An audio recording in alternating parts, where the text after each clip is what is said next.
Indian film industry پچھلے 3 دہائیوں سے بھارت کو مطلوب اور مبینہ طور پر پاکستان میں چھپے ہوئے انڈرورلڈ گینگسٹر داؤد ابراہیم کے بارے میں فلمیں بنانے میں مصروف ہے، لیکن اس موضوع سے اس کا دل نہیں بھرتا۔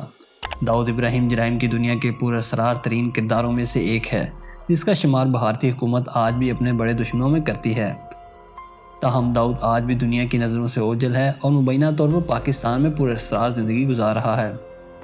معلوم ہوا ہے کہ معروف بھارتی فلم ساز رام گوپال ورما داؤد ابراہیم پر ایک نئی فلم بنا رہے ہیں۔ 90 کی دہائی میں ایسی بہت ساری کہانیاں انڈین سنیما سکرینوں کی زینت بنی جن کے پس منظر میں بھارتی انڈرورلڈ ڈان داؤد تھا۔ ان فلموں کی کہانیاں عموماً ان دہشت گرد حملوں کے گرد گھومتی ہیں جو مبینہ طور پر داؤد ابراہیم نے بھارت میں کروائے۔ انڈرورلڈ سے وابستہ تمام بڑے ناموں کی کہانیاں سلور سکرین پر سامعین نے بڑے جوش و جذبے کے ساتھ دیکھی۔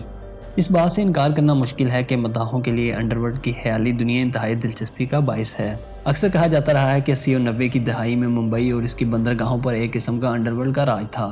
ممبئی پر انڈرورلڈ کے راج کا دور 1993 میں ہونے والے بم دھماکوں کے بعد شروع ہوا تھا۔ بالی ووڈ فلموں میں ہدایت کار انوراگ کشیپ سے لے کر رام گوپال ورما تک بہت سارے ہدایت کاروں نے براہ راست یا کسی دوسری شکل میں داؤد ابراہیم کے کردار کی جھلکیاں دکھانے کی کوشش کی ہے۔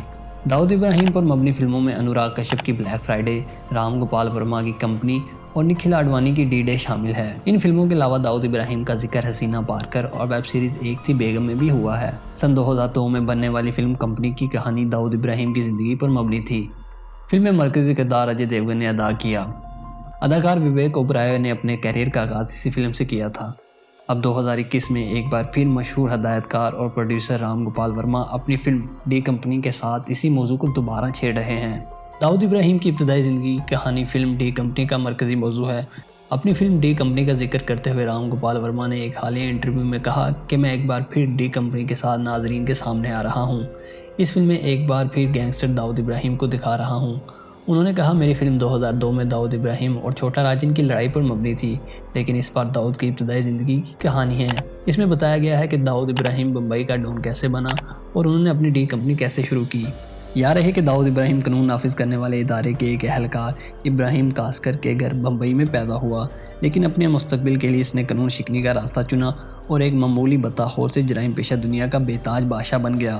داؤد کے والد ممبئی پولیس میں ایک کانسٹیبل تھے، لیکن ایک فلمی کہانی کی طرح داؤد نے اپنے لیے جرائم کی دنیا کا انتخاب کیا۔ 80 کی دہائی میں ممبئی پولیس نے داؤد ابراہیم کو گرفتار کر لیا، تاہم بعد میں ضمانت پر رہا ہو کر وہ دبئی فرار ہو گیا۔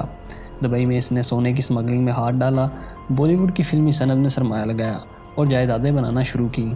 اس وقت تک عام لوگ اس کے نام سے اس قدر واقف نہیں تھے، لیکن 1993 میں ممبئی میں ہونے والے 12 بم دھماکوں کے بعد اس کو شہرت ملی، جب ممبئی پولیس نے الزام لگایا کہ ان دھماکوں کے پیچھے ٹائیگر میمن اور داؤد ابراہیم کا ہاتھ ہے۔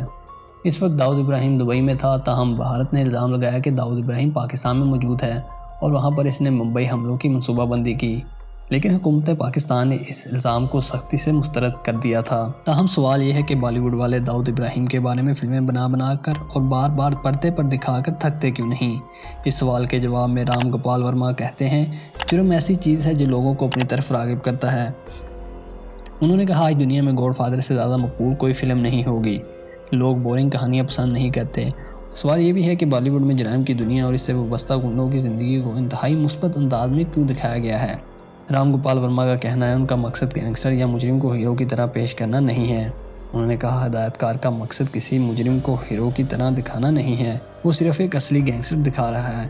میں نے اپنی تمام فلموں میں یہ کام کرتا رہا ہوں اور ڈی کمپنی میں بھی یہی کر رہا ہوں۔ اگر آپ کو ہماری یہ ویڈیو پسند آئی ہے تو ویڈیو کو لائک کریں، ویڈیو کو شیئر کریں، اور اگر آپ نے ہمارے چینل کو ابھی تک سبسکرائب نہیں کیا تو کائنڈلی چینل کو سبسکرائب کر لیں۔